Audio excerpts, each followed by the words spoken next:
Hello, and thank you for joining Saviours RPG, a group of international idiots who decided to take their live stream into a podcast. This week we will not be doing our typical Call of Cthulhu series. We will be doing a side episode, DM'd by Squid, with Terrorblades and Dan Hobbs as the players. Hopefully you enjoy The Bitter Wind.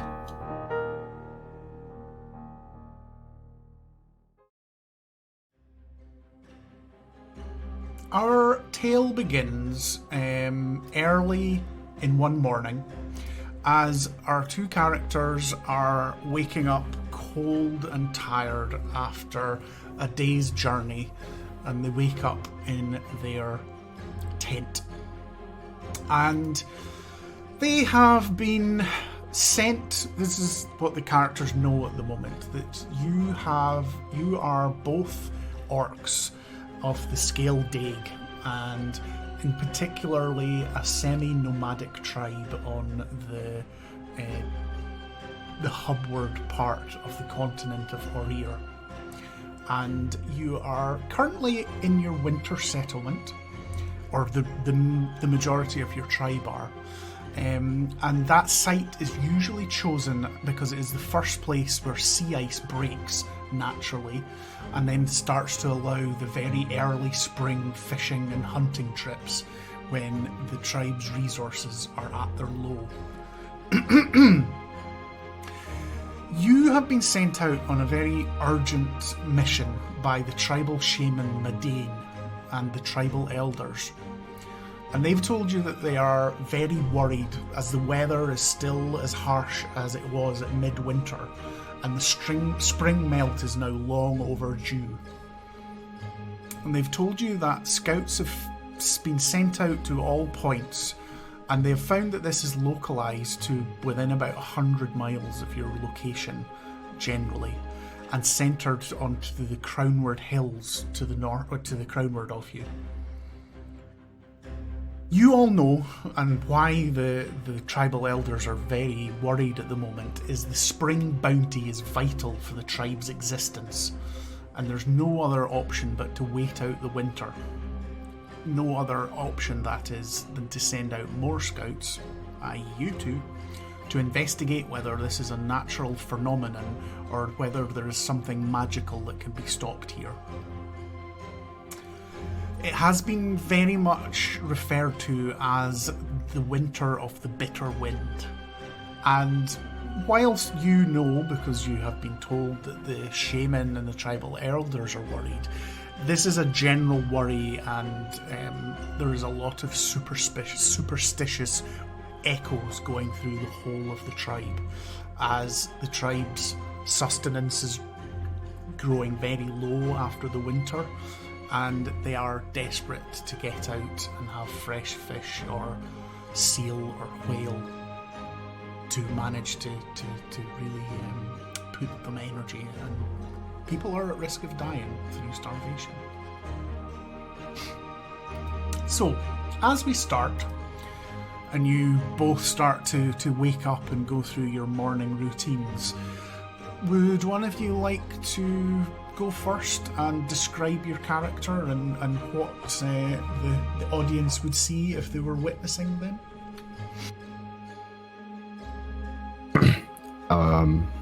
Red Plague Rune Scar is a medium-sized orc with a like your standard orc muscular build, but he has these scars on him that has had blue paint etched into them. Like in his chest, he has what seems to be a deep scar that seems to be almost like a tribal symbol for a sword. And then on his arms, he has one that looks like a piece of broken lightning with a hook. And another one. Wait. And the other one that sort of looks like a rock, and on the other side looks like two lightning bolts being crossed. He has on his back a spear, and he has a pretty substantial overbite even for an orc. underbite. Yeah, so it's like it extends a bit further than normal, and he has like just long, unkempt, unbraided hair that just seem to stick in every direction. Yeah. And Dan, what about Growling Bear? Well, Growling Bear, again, general medium-sized orc, so around about 6 feet or whatever. He's a bit more, let's say, well-groomed than his companion, being that his hair is pulled back and out of his face. He's got a great sword on his back and a spring in his step, I guess. That's fine. And I never asked you to decide this up front, so I'm quite happy just to have some of these things decided live. Are Red Plague and Growling Bear, are they friends? Are they rivals? Are they passing acquaintances? Because they have been picked by the shaman, but they don't necessarily have to be particularly well known to each other. Although you would know each other as members of the tribe, because it's not a huge tribe, I don't mean it like that. Yeah. So you would know each other's personality and things. It's just whether you're people that associate together on a friend basis or not. We're like, I'm guessing that we're both relatively young orcs. You can Or choose. are you? It's not going to affect the story, so you can basically be young, middle-aged, or old elderly. Well, I doubt they'd send out the elderly, so I'm guessing we're probably younger than some of them. This will be a laugh. Send out the pensioners. Yeah, absolutely. But you've already passed like your coming of age tests and things like that, though. So you are full-blown warriors of the tribe. Let me ask you the thing is, Red Plague to begin with, what's Red Plague's sort of nature? Is he serious, happy-go-lucky, in between, a talker, strong and silent type? Red Plague was born a rather meager child, but after the shaman saw that he had like a magical nature to him, he began becoming part of this sort of this rune scarring thing, and then basically his life evolved to become something of a he does stuff with his rune scars. It's his main function in the tribe. So like he's generally friendly, or as far as orcs can be, and somewhat trusting more than orcs might be. But because he is mentally something of a servant for the rest of the tribe. So like, go and fight those things, go and do that. Okay, sure. And he runs off and does it. So he's generally friendly with people. Will he have a level of standing, though? Will he be seen as maybe an understudy to the tribal shaman Medane? Or at one point, had he potentially been going down that route before he took a side path towards where he is now? You said we had if there's no other option, then he would be the one to do it. I'm guessing it's not that he might not want the job, but most other people might be more qualified. But he's just kind of happy to stick along, with the rest of the people. It was literally just a question. It's just more to help you. And no, yeah. I'm deciding on the fly. Yeah, absolutely, and that's why I think this is quite good. I like doing these sorts of things occasionally to put you all in your toes and stuff like that as well. It is terrifying. So given what Red Plague has described there, Growling Bear, what would you think? Is Growling Bear's nature one that would naturally be friendly towards Red Plague, or are you just people that know each other and you're fine, or would there be a little bit of a rivalry?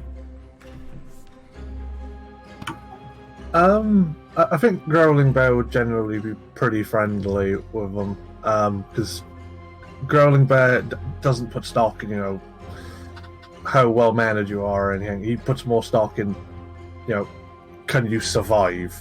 And if he's been sent out on this mission with him, then people obviously think that he can survive. Good. That sounds good. So on a friendly basis and stuff. Just again to help you how you guys are going to interact and stuff. So as you get up and you go through your ablutions and set a fire and start making a fairly meager breakfast, purely because the actual stores of the tribe are so bitterly low, you may have to try and supplement your food with potentially trying to catch, some hare or something like that if you can. But the huntsmen have been out all winter, so you know that there is not an awful lot of prey to be had in the locality of the settlement, which you set out from yesterday, and you're now about a day's journey away. And you have chosen a place to camp the night, which is on the edge of a sort of taiga-style forest, mostly birchwood and some sort of gnarled pine trees and things like that. There's a small stream running by where you can break the ice and get some fresh water. But you know that you are journeying roughly directly crownward from what the other scouts have said, and you are going to try and see if you can find if there is an actual source for this bitter wind that seems to be blowing and keeping the spring away from your tribe. Would the two of you have any conversation in the morning, or anything about how you plan to go ahead, or stuff like that? Oh, silly wind this morning. Want some fish? Yes, some food would be lovely, and you are correct. The wind is quite cold. I'll go get the fish. And he meanders over to the river with his spear and begins trying to, he breaks the ice, and then he begins trying to stab some of the fish that he can see under there. Yeah, absolutely. I think roll me either your choice of either a survival check or a dexterity check, either way. That'll be 18. Quite quickly, you seem to have been very lucky and have actually just, in the night when you put the tent up, you knew the river was there because you could hear the water flowing, but you've been very lucky that there's actually quite a deep pool here, and you quite quickly managed to catch 3 or 4 very plump river trout to roast on your fire and take them back to your companion Growling Bear. Oh, I got fishies. And he smells them. Oh, fresh. Nice. It appears we are eating well today.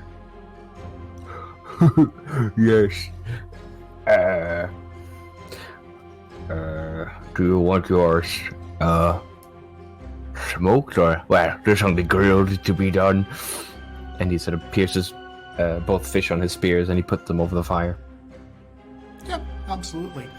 And as they start to roast, the two of you are absolutely ravenously hungry. You have been eating bitter, dried up berries and roots and things. It's been weeks since there's been a significant hunt that was successful to bring fresh fish or fresh meat into the tribe, and the small amounts of fish and meat that have been given to the children and the elderly.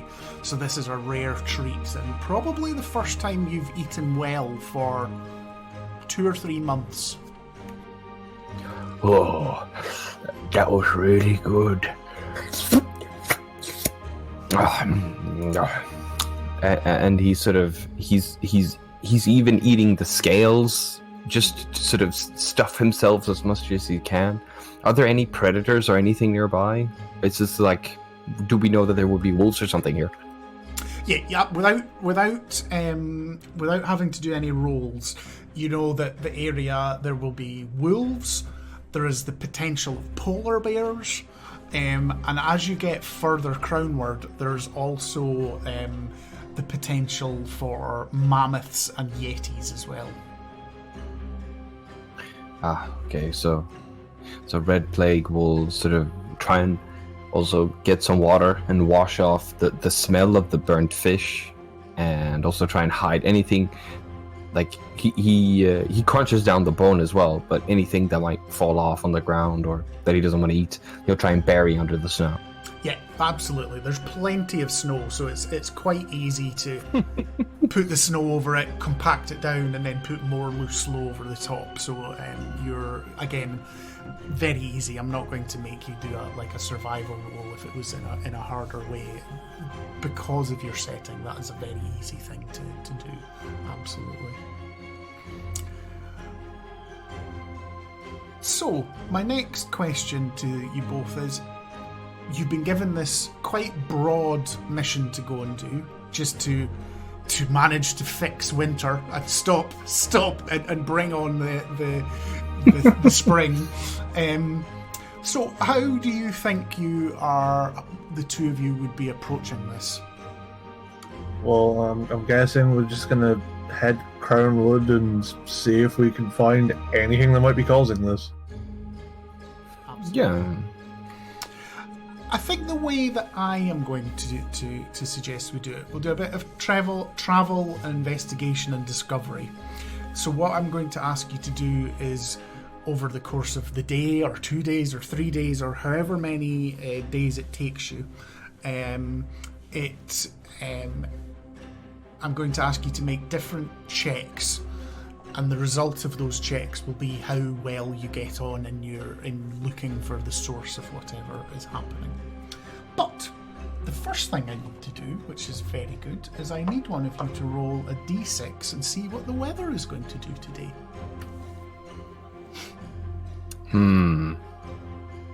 How about we roll the dice for who gets to roll first? No, you go ahead. Okay, I'll roll a d6. That'll be a 5. Unless that's bad, then I can step in and.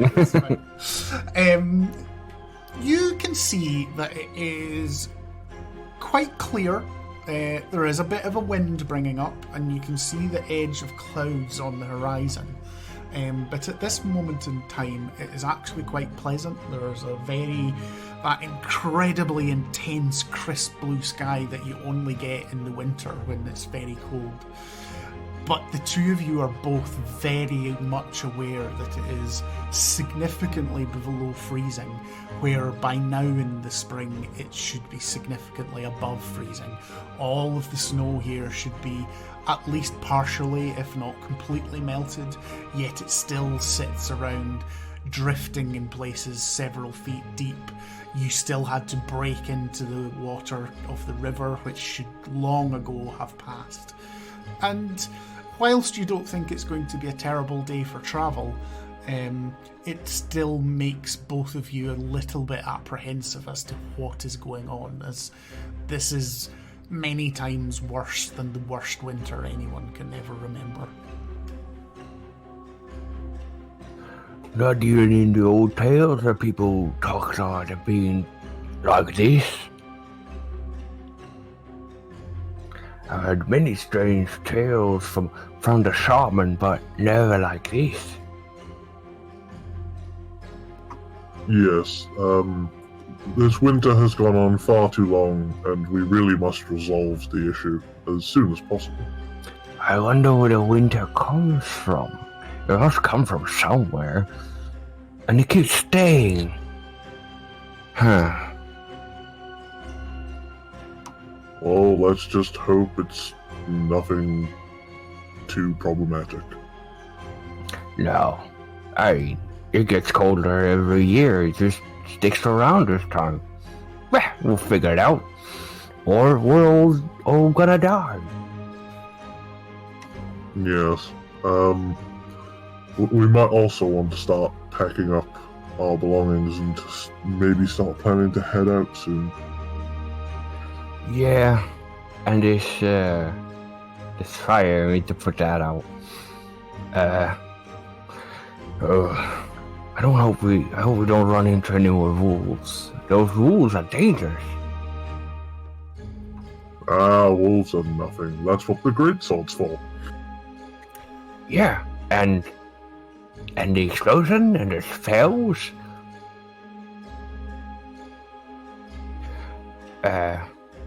You have animal powers, right? Yes. Yes. I have powers bestowed to me by the bear. I mean, the shaman, as you already know, the shaman told me to use these runes that are inscribed into my skin. And I mean, out here, I just don't like to hear the dogs when they are in pain, and the wolves, I mean, it hurts to hear them in pain. Yes. Killing them is unfortunate. Them killing us would be more unfortunate. Yeah. And I mean, the great wolf spirit is out there, and we must do it honor. In combat, we must do honor to the wolf spirit as well. Yes.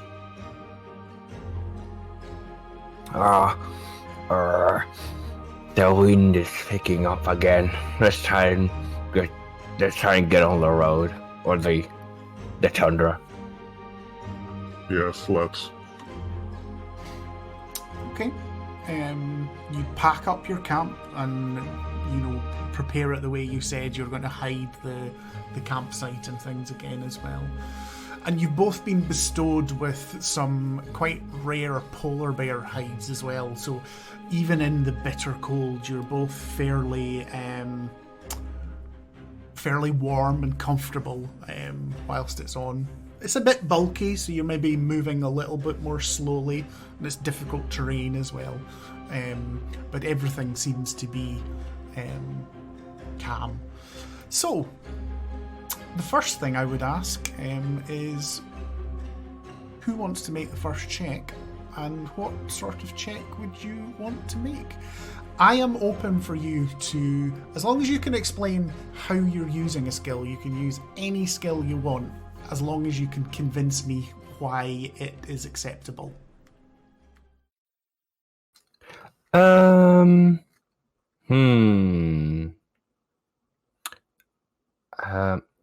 I think Red Plague will just try and stand in the snow, feel the wind to him, and just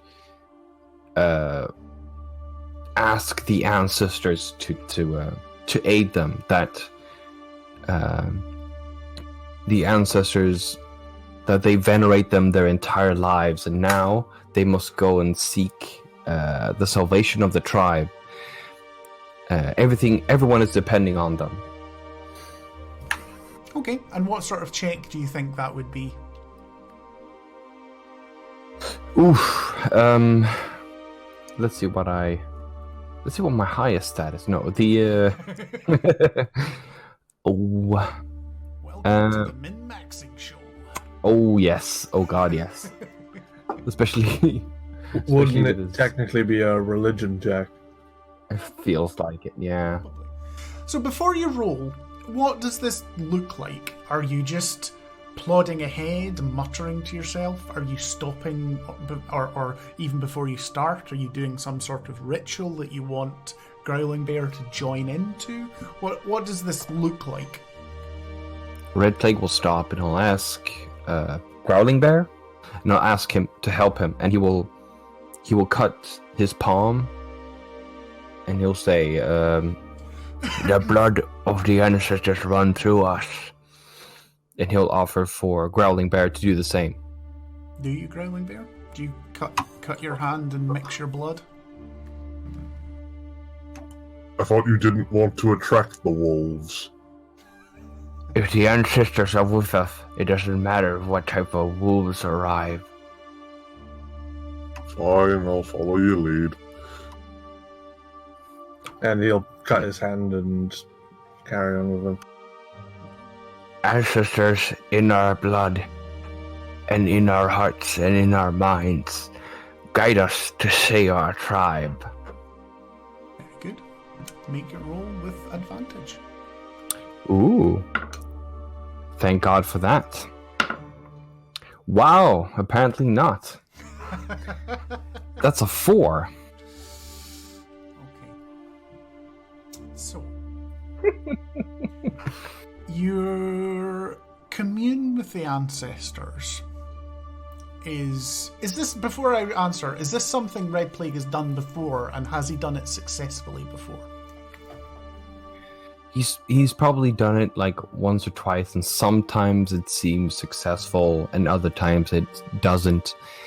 It's just that in his mind, like the words that he used and what he believes, that's how you do it.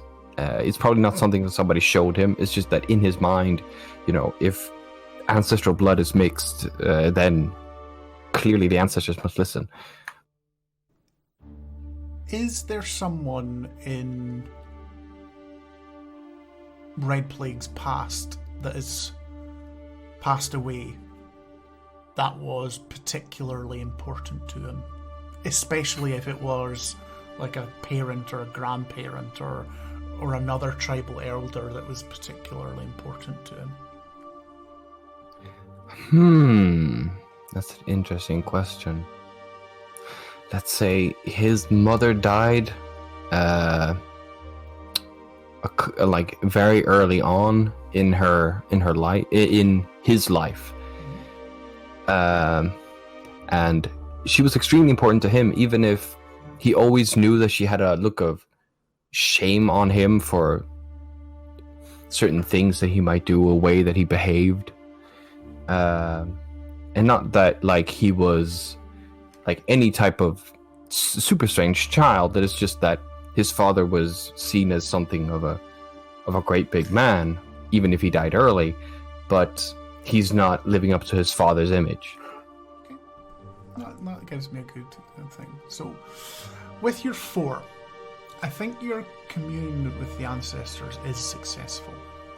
The connection here with the importance of the task that you have been given by your tribal shaman is such that you feel the spirits are on edge. They are there to answer anyone's call that is in need to save the tribe. And it is not your failure to connect with them that is the problem here. It is they seem unable to help. And particularly what you see, you get a vision of your mother walking in summer attire, a long flowing dress, a summer flower behind her ear, and although now the wind is howling and it is bitterly cold, her hair does not seem to be tousled or jostled by it in any way, but rather than by the warm caress of a gentle summer's breeze. And she looks at you, smiles. You can tell there's a little bit of pride there that you've never seen on her face when she was alive. And she simply closes her eyes and just shakes her head and is slowly taken over in mist to disappear. No.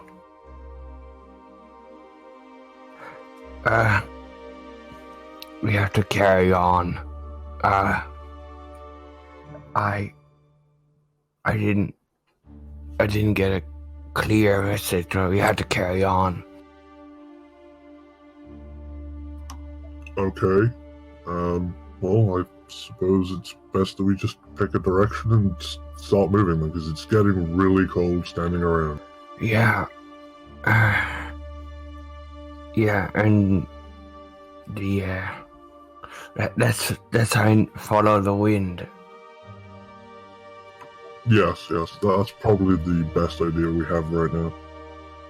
Okay. Make a survival check. Let's see how successful you are in following the wind. Both of us? Yeah, you can either both of you or one of you can help the other and do it with advantage, whichever you want to do. The classic D&D way.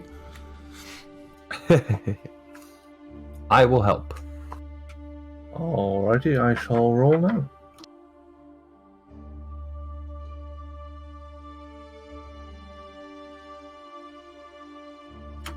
$15. Okay, that's fine. Both of you march off, shoulders hunched against the wind. It is starting to become quite uncomfortable because you're choosing to walk directly into the wind to try and find its source. Not so much that you're taking exhaustion or damage or anything like that, but it isn't the most pleasant. It doesn't make talking to one another particularly easy. But as you go forward, you can speak, obviously, but you probably need to stop and take a rest and huddle a little bit, because the wind is now howling, and a little bit of mist has risen, and it is not snowing. The sun is still shining, it's still blue skies, but you're starting to get snow drifting up off of the surface from last night's snow. So your vision is fairly limited in the short. You can see, if you stand up and look, you can see quite clearly in the distance, but your vision around you in the peripheries is actually fairly limited at the moment. Is there anything either of you want to particularly say to each other at this point, or do you want me just to move on? I'm good to just move on. Yeah. Right. I would like you both to roll perception with disadvantage. Alright. 13. 18. Super. Damn. Okay. So, you are continuing to walk through the Taiga forest, more now into the trees themselves. And as I say, your vision starts to be a little bit limited. But both of you, roughly at the same time, start to notice some humanoid-like footprints.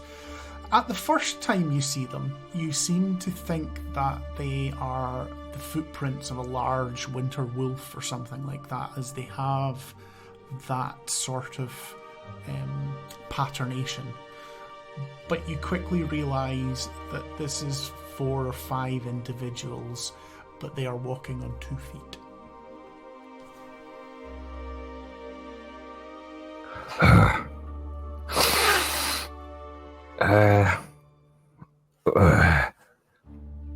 That's not supposed to be like that. Can we look into the tracks and see if we can, find anything in them? I don't know. What general size are they? Are they standard humanoid size? Do they use boots? Are they barefoot? Okay, absolutely. Make a survival check or an investigation check, whichever you prefer. Let's see here. Yeah. That's a 11 in survival. Okay. Is Growling Bear wanting to do anything similar, or are you just letting Red Plague take the lead on this? I think Growling Bear is gonna see what he comes back with, and if it makes sense, then it makes sense. If it doesn't, then we'll try something else. So, remind me again what sort of things you were looking for. I'm looking in the tracks if we can find, like, what type. Do they wear boots?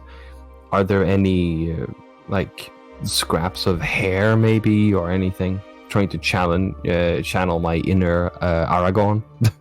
No, that's fine. That's not a problem. With that roll, you can see that they are not wearing any boots.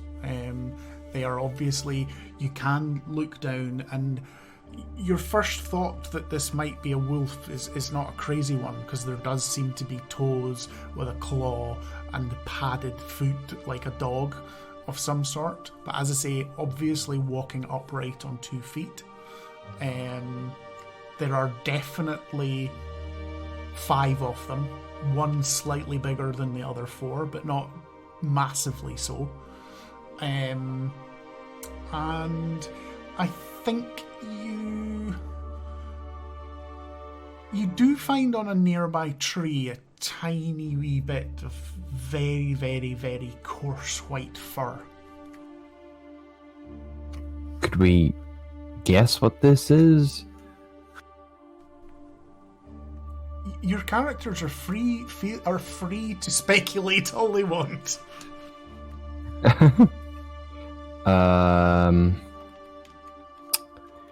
Let's see.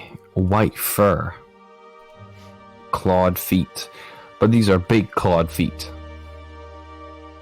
They're roughly the size of a man's. Maybe 2/3 the size of an orc's foot. Okay, so then we wouldn't suspect these to be Yeti. No, you are certain it is not a Yeti, no. What could these be? They're not as big as ours, but quite big, and white hair.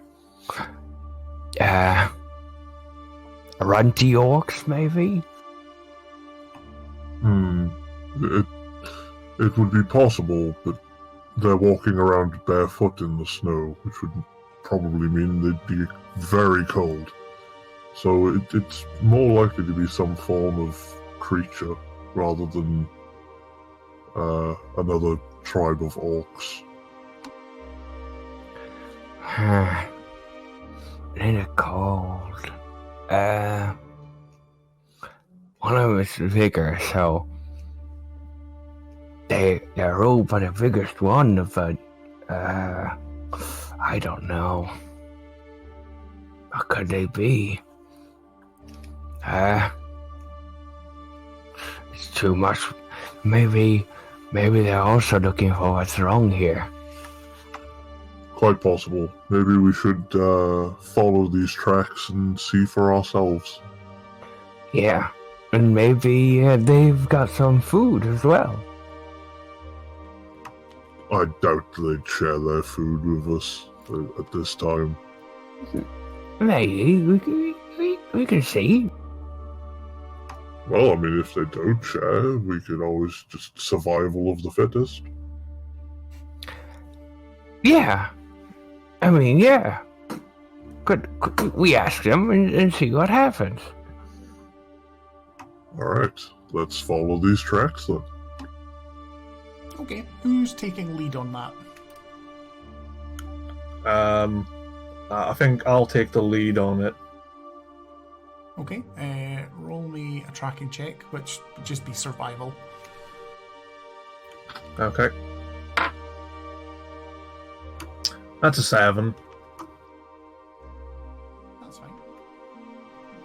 This is not hard. It's not snowing at the moment, although the wind is starting to slowly fill these tracks in. Because there's a number of them and they're moving through, maybe like a foot of snow, the trail is very obvious to follow. So even with a 7, you are finding it very easy to continue down there. What I would ask is, how stealthy are you being? Are you trying to catch up to them, or are you literally just following? I think we'd be following, but trying to catch up, but not quickly catch up. Like following from a distance kind of thing. That's fine. I understand, yeah. I'll need you both to make a stealth check, though, but you've got advantage. 15. 17. That's fine. You are quite stealthy because, as you say, the wind is in your face, so any noise that you're making is carrying behind you. The snow itself is softening and deadening any noise that you make as well in any case. But how I think I should, before I say any more, is how long do you follow for? Because the path does continue roughly in the direction that you're wanting to go into the wind as well.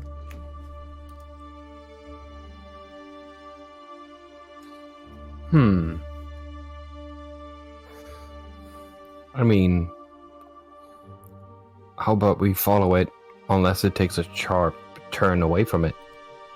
That's fine. Yeah, that sounds fair. You continue on for maybe a couple of hours. You can tell that the tracks are getting fresher and fresher, and until you start to see humanoid movement, just shapes at the moment, right at the edge of the blurry mist and the snow that's blowing in your face. But you know that whatever you have been following is probably no more than about 120 feet in front of you now. Could we roll something to try and figure out what they are? You can move closer if you want to, but at this moment in time, vague shapes moving in the trees is as much as you get from this distance. There they are. They're right over there. Keep your voice down. We don't want to alert them of our presence yet until we find out if they're friendly or not. Yeah, let's try and get closer and figure out what they are. And Yeah. They'll walk for hours now. And the food they have will be cold. True, but, maybe they have a camp nearby and that's where they're going. We don't know yet. Yeah, let's hope. And Red Plague will sort of try and sneak along the trail. Okay, so you pick up your pace a little bit. How close are you going to try and get? Before we carry on, Growling Bear is going to have his quarterstaff in his hand because he's been using that to trudge through the snow anyway.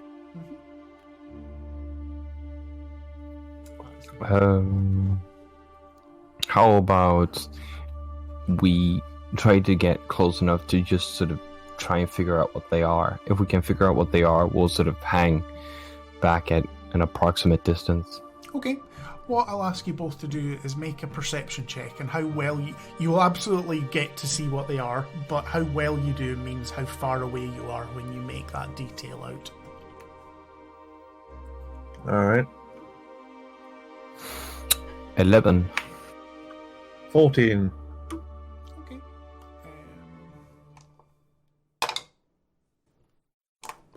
They didn't roll very well. So you slowly start to close the gap again, keeping an eye on them. As I say, you are both fairly confident that any noise you make or anything, unless you are incredibly loud, is being blown away. You've got the wind howling in your ears, it's blowing sound away from you. You're comfortable that unless they stop and start coming back towards you, you'll be able to get quite close to them.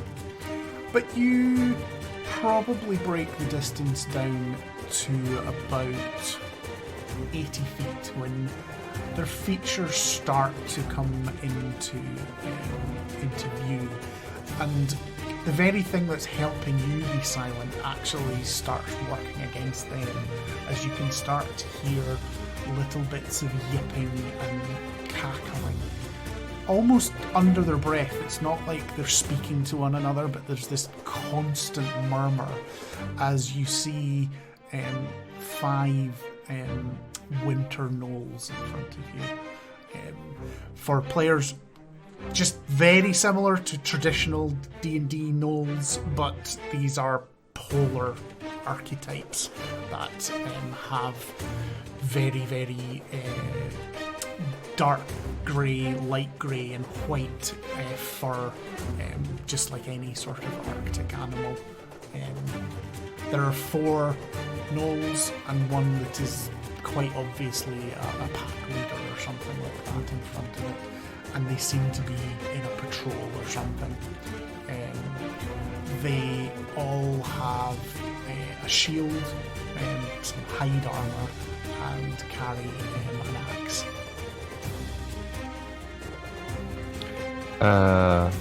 Do we know anything specific about the I guess frost gnoll? I think. Do we know you know that they are incredibly aggressive.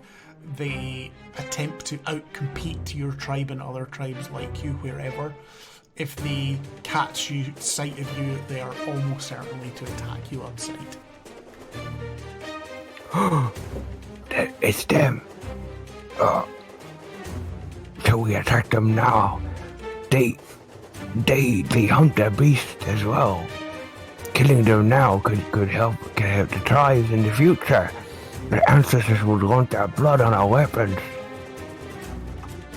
Well, okay, I see where you're coming from with this, and I agree.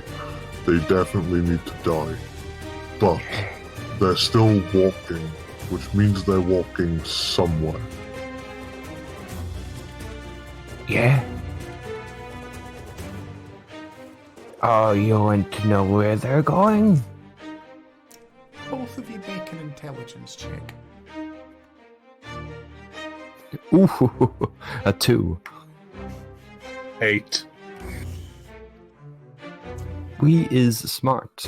Yeah.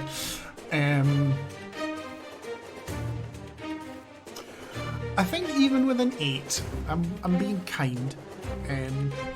You know there's a good chance you can take this party. But who knows if they're going to meet up with a bigger group, that maybe the hunted could become the hunted. The hunter could become the hunted. Fair.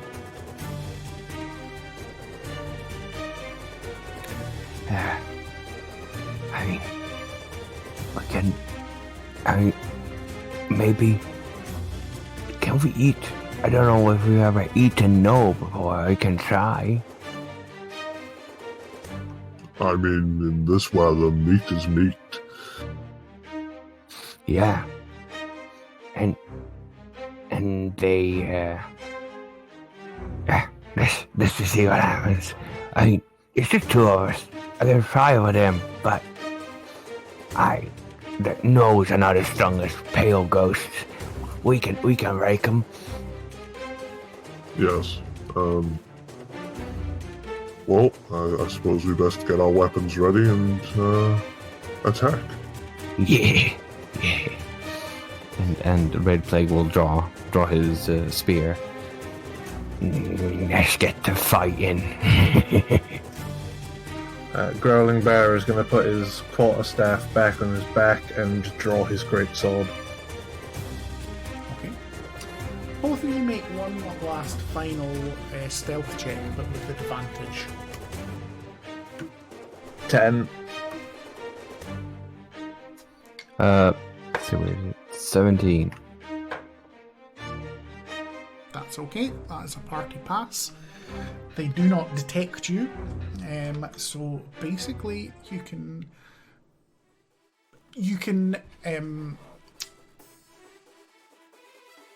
you can close the distance to them till they are in attacking range, and then you will get a round of surprise. What does attacking range mean? Whatever you want. Either Okay. enough range to run in and attack with a melee weapon, or enough range to start a ranged attack, whichever you want to do.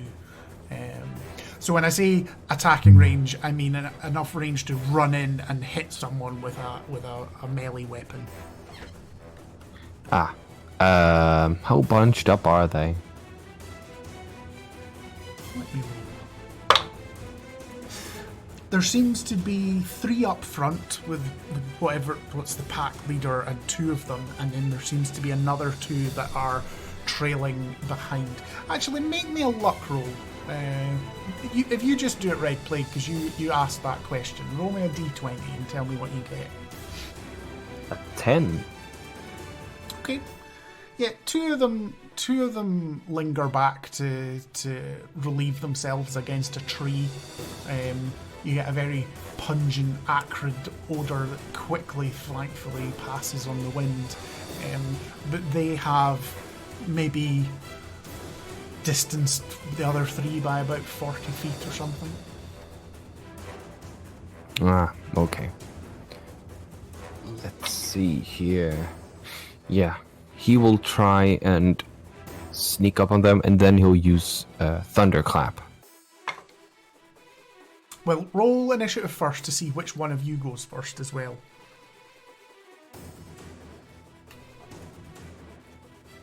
Uh, 19. 6. You are indeed first, Plague.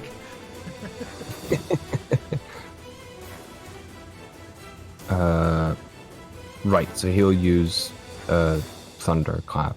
We're going with that raging is a full action, right? Or- No, a bonus or- action, I think. Okay, then he'll rage first. And then he'll use his Thunderclap, which activates one of the runes on his arms, and the blood just seems to begin trickling from the scarred rune on his arm. And they have to make Constitution saving throws. Okay, is it both of them? Is it a area of effect, or Let's see here. He creates a burst of thunderous sounds that can be heard from 100 feet away. Okay, yeah, within 5 feet. So yeah, they're both within 5 feet, so I'll make them both take it. The first one gets. I stupidly just closed their character sheet then. The first one gets a mighty 6. And the second one does much better by getting a 7. ooh, So this Damn, they are screwed. So what Impressive. is what is the effect of this? they take a d6 thunder damage. So they take 6 damage as he stomps his feet into the ground, and it seems to create a shocking What distance away have you stopped? I have to be within 5 feet of them. Oh, you have to be within 5 feet. Sorry, I thought the area of effect was 5 feet. Apologies. That's fine. So you're right up in their face. That's not a problem. Yeah. Obviously, that alerts everybody, but that's fine. Bear's a surprise round as well. So, Bear, what are you doing? At this moment in time, you're 30 feet away, but you can close the distance and get right up in their grills if you want to. I think I'm going to close the distance and get within melee range. Are you going to rage as well? Not yet. Okay. Make Just- your attack, good sir. Alright, so is this so I'll roll to attack, yeah? Yep. And you've got 2 attacks because you are a level 6 barbarian. Cool. That's a 19 to hit. That is definitely a hit. Okay, so it's 2d6 plus 4 slashing damage. Okay, looking incredibly badly injured, this one. What does your second attack do? Oh, is that an automatic hit on the second attack as well? Was it? Well, no, you have to roll a second attack. Okay. Again, for everyone listening, if this makes it into the edit, third ever game of D&D. Very true, and that is absolutely fine because people need to learn, and learn as we play is the best way to do it. So, No. That's a 14 to hit. A 14. So you charge out of the the snow and the wind, and turns round. He's just been hit and dazed by your compatriot coming out and hitting him with a spell. And the first blow takes him absolutely by surprise. The wicked overhand hack with your great axe cleaves deep into his torso. But adrenaline and fear takes over, and he just manages to bring up a shield and deflect your second blow. But he is looking incredibly badly injured. So that, unless you have a bonus action you wish to do as well, that will be the end of the surprise attack. No, nothing I can do anything else. Okay, that's fine. In that case, Plague, it is you again. You are top of the initiative order. So he is going to look at the two gnolls nearest him, and he is going to try and... Wait. Okay, no, yeah, that's an action. No, yeah, he's gonna try and stab one of them with his spear. Okay. Uh, Are you doubling down on the one that Growling Bear has attacked, or are you going to take the other one so you have one each? No, yeah, he's gonna help him. He's a team player. That's fine. So let's see. That is a 17. 17 hits. Again, after he's just deflected Growling Bear, he sort of spins round and tries to deflect your blow as well, but coming from his side, but he's just too slow. He takes 4 damage.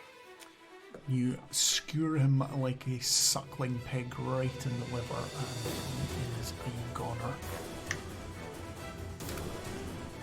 Slumps to the ground, almost drags your spear out of your hand, but you just managed to remove it from his corpse as he falls bleeding to the ground. The snow is starting to leak and leach blood into it and turn crimson around your feet. More meat. Ancestor, make the next one die quick. And he'll try and stab again to the next one. They were standing next to each other. And that'll be a 22. Absolutely. And he does 7 damage. This thing, if ever a dog man Noel can look scared, he definitely looks apprehensive down at his compatriot's corpse on the ground, and the two hulking orcs that have just appeared like ghosts out of the mist. Oh no, wait. We forgot something. You gain bonus damage to rolls that increases your levels. Let's see, yeah, so I also get...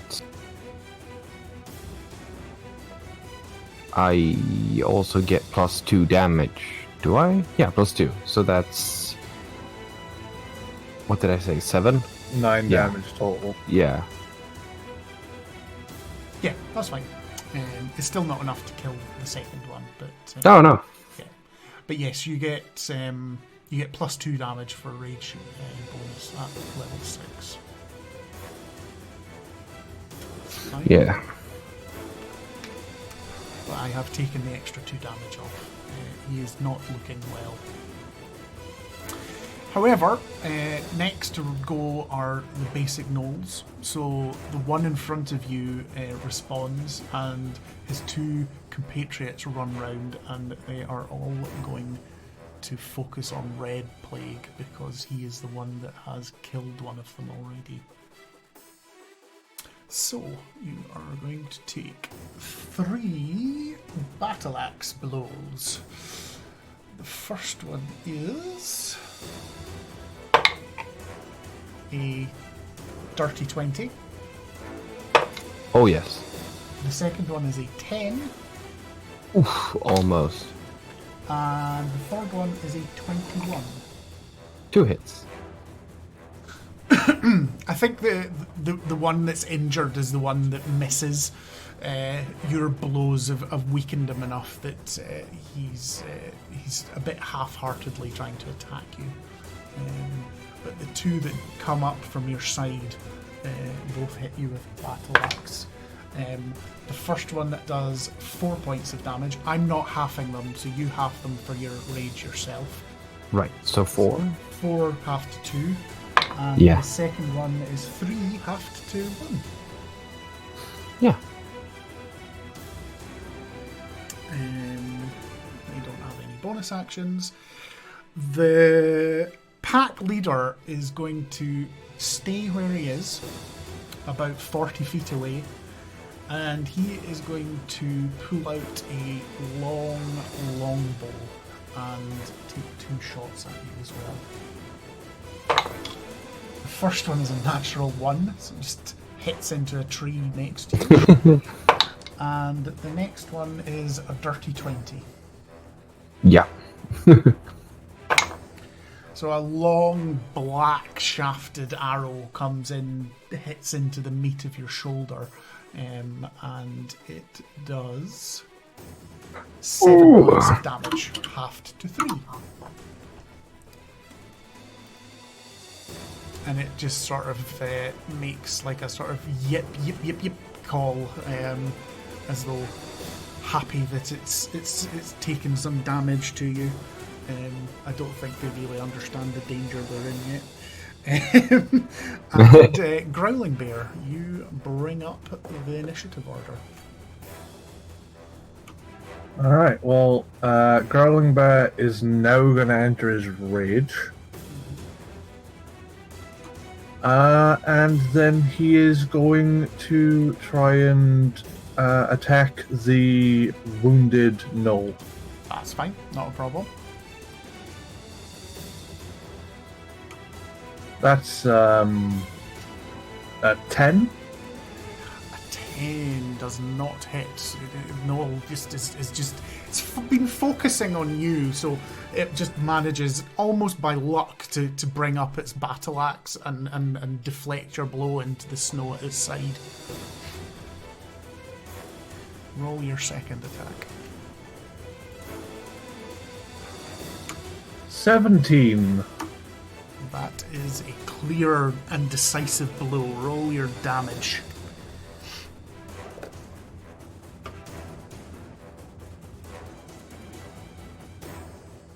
That's 11 damage overall. Okay. So you manage to recover from the first missed blow, and you actually just reverse your swing and bring your axe upwards, and it doesn't expect that, and you just take it in the armpit and just take its right arm clean off, and it falls down, pumping the last of its lifeblood into the snow next to its companion. Cool. Also, sword, not axe. Oh, sorry, yes, you've got a great axe, apologies. I, like our good friend Vic, am an axe fan. Being a sword owner, I'm more swords. That's fine. And you've used your bonus action to rage, so back to the top of the round, and it is Red Plague. Stupid knows that no ancestors worth honoring. And he'll stab them again. Mm-hmm. Absolutely. Roll your attacks. Yep. Oof. 13. 13. He manages to block it with his shield. And that'll be the second attack. 15. A 15 just manages to sneak into his armor. Yes. So that'll be 10 damage. A significant wound to the guts, but it is still up and active. Any bonus action you wish to take this round? I don't think I have any. Okay, not a problem. In that case, the two remaining gnolls are going to retaliate. They're going to continue focusing on you right now. First one is a natural 20. Ooh. And the second one is a natural 19 for a 24. So we are using alternative critical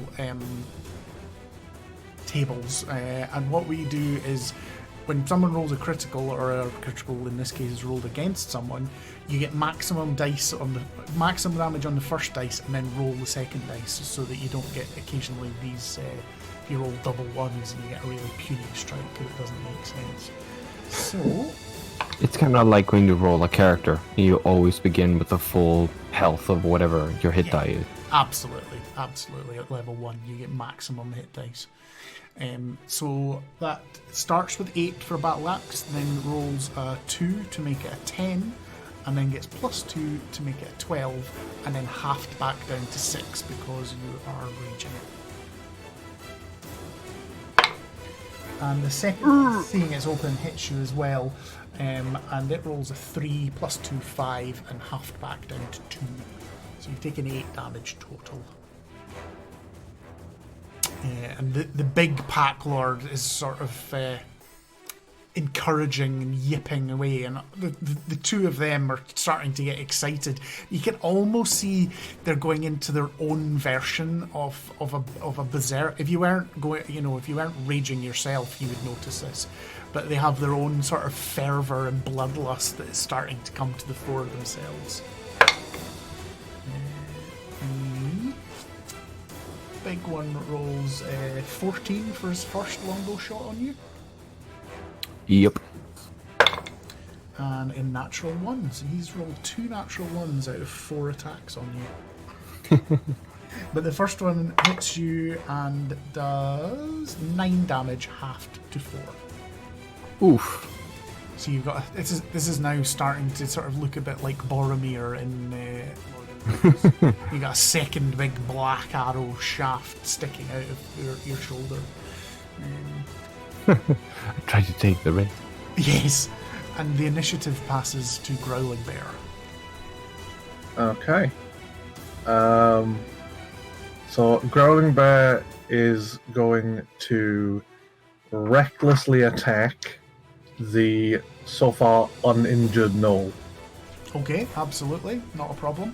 So roll with advantage. 17. Is a hit. 14 damage.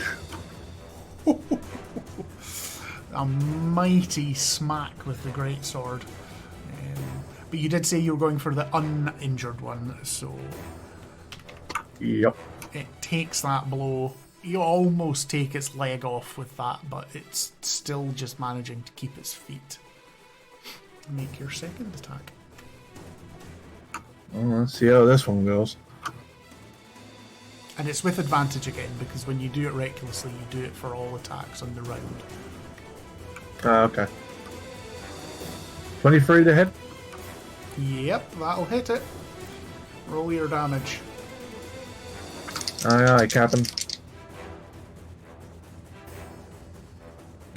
Oh, he's not gonna like me. 16 damage. So what does it look like when Growling Bear takes this one down? Well, after his first strike downwards, he's just gonna turn, come straight up again, and just cut straight across his throat. Nice. And I think with that, because you hit him for more than double the hit points he had left, I think this one you can just absolutely decapitate him. His head just sort of rolls in the snow, and again, the remains of his lifeblood just pumps out. And now you're almost like feel like you're standing in a puddle. The blood is just sort of soaking into your furs and stuff, and they're starting to get a red tinge to the edge of them. But both of you in your rages probably either don't notice or it's spurring you on more. The strong scent of iron in the air as the blood of your foes is being spilt around you. I love the smell of blood in the morning. Is it morning? Yeah, it probably is still just morning. It's just before lunchtime.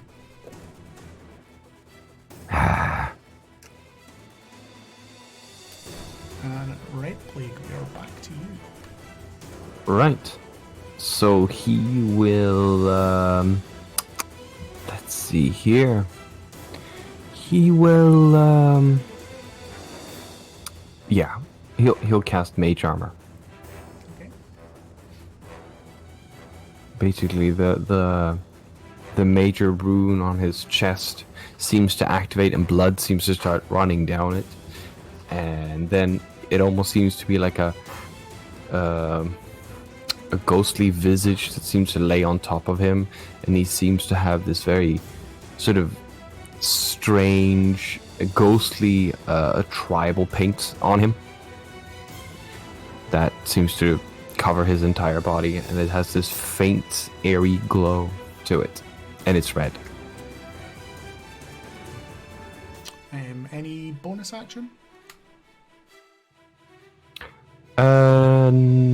No, I don't believe I have any. Okay. The remaining basic gnome next to you is starting to... His fear is starting to overtake his feather and turns tail and runs. So both of you can take an opportunity attack if you wish. Ooh. Growling Bear, you still get advantage because your reckless attacks happen for the entire round. Okay, that's a 19 to hit. 22? Both of you roll damage.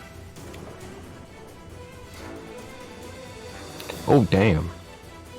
12. 14. So what does it look like this time as you both slash and skewer him to join the now pile of dead gnolls at your feet? I think Red Plague sort of sticks him and sort of pulls him back to ready him for the next savage attack. And Growling Bear is just going to bring down his sword straight at his shoulder to try and cleave off another arm for the collection. Which you are both successful with. You can see the other, the remaining larger gnoll start to,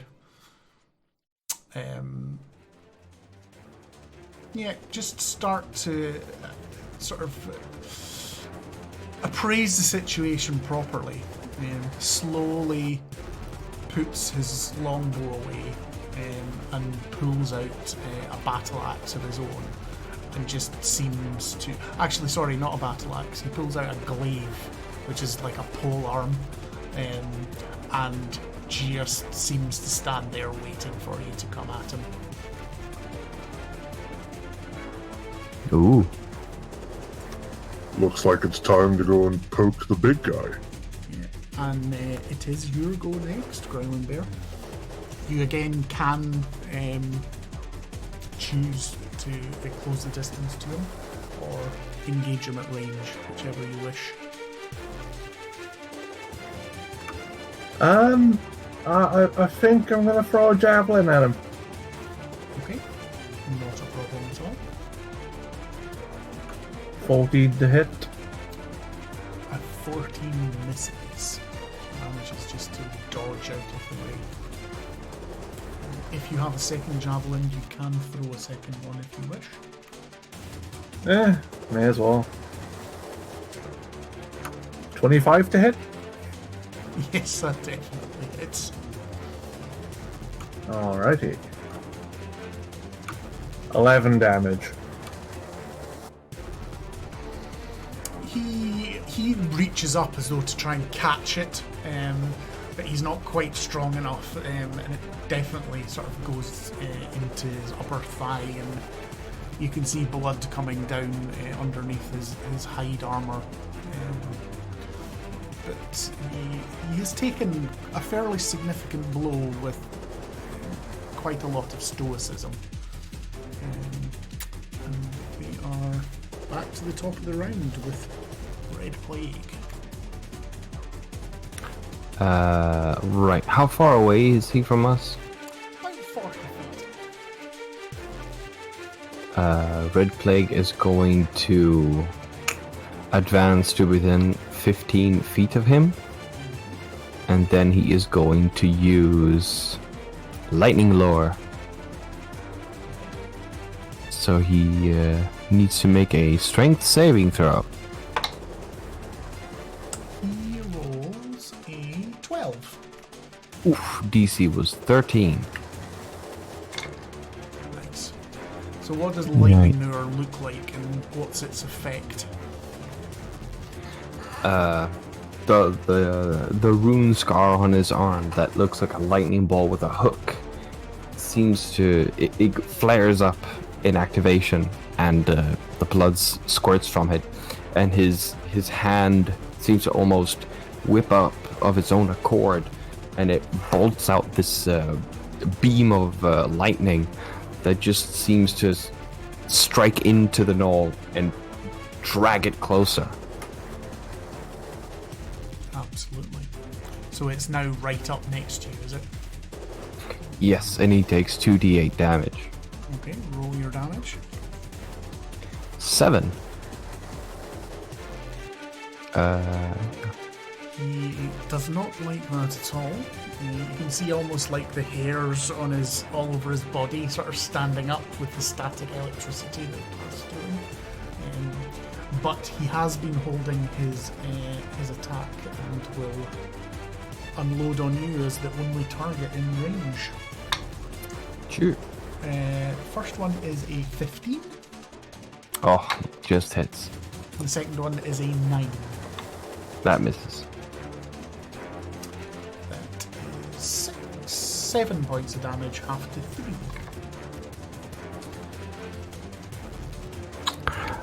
Right. Let's see here. I live yet. Still no bonus action? No, unless I'm missing something. No, I'm just asking. I've not looked deep at your character sheets. It's they're your characters to play. If you're missing something, more fool you. That was his held action. He is actually after you in the initiative, so he immediately makes another 2 attacks on you. First one is a dirty 20, and the second one is a 16. Yeah, they both hit. First hit is 8 points of damage, and the second one is 12 points of damage, so that's 20, so that's 10 points of damage total. As his size and the size of this weapon belies the speed that he is managing to wield it and hit you with this wicked blade like axe blade that the glaive is taking. You're taking quite significant cuts out of you. I'm close to the edge. On hearing that, Growling Bear, you are next. I'm gonna close the distance and get within melee range. Absolutely. Roll your attacks. Alright, and they're gonna be reckless. Absolutely. So continue to roll at advantage. 17, Is a hit. 11 damage. You swipe at him with your great axe and take another damaging blow. A lesser creature would have been cut in twain by this, but he seems to accept it. There's a look of challenge in his eyes. That's to say, he's looking like, I'm not gonna lie, he's looking hurt. Don't get me wrong. But a lesser creature you would have cut in two with that blow, and he's just sort of taking it up on the chin, so to speak. Right, so time for my second attack now, yeah? Alright.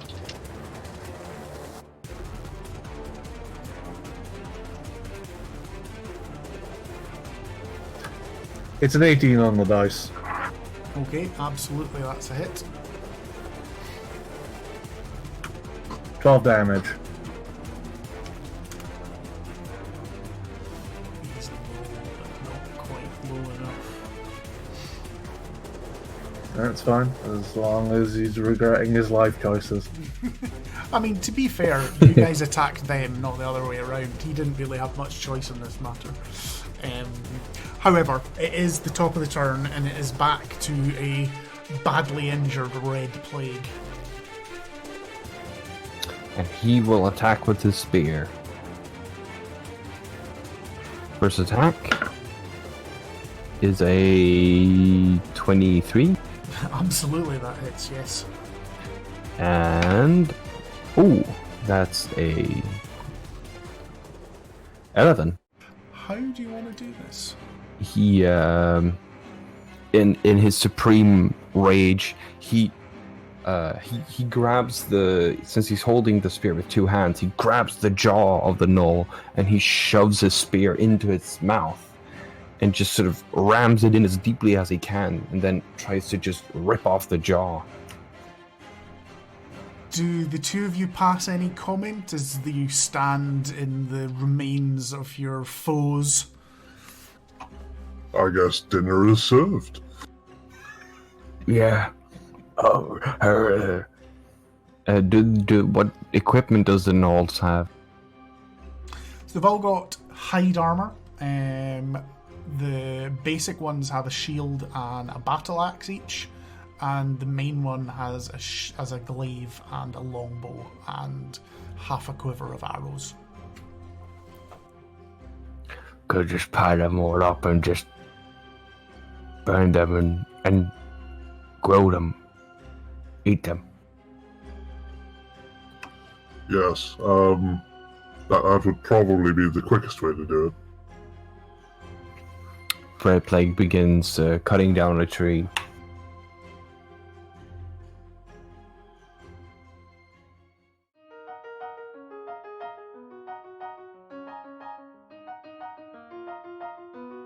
And that wraps up this episode of Bitter Wind, a D&D podcast by Saviours RPG.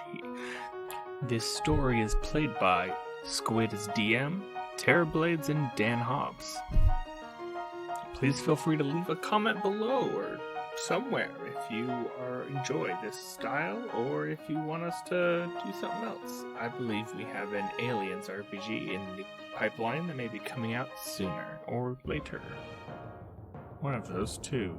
The intro and outro music has been provided by Rick Lloyd at aitm.bandcamp.com. Information on our social media and streaming schedule can be found in the podcast information. If you're looking for information on Dan Hobbs, his Twitter can also be found there. If you like us, please tell a friend, and we will be back in 2 weeks.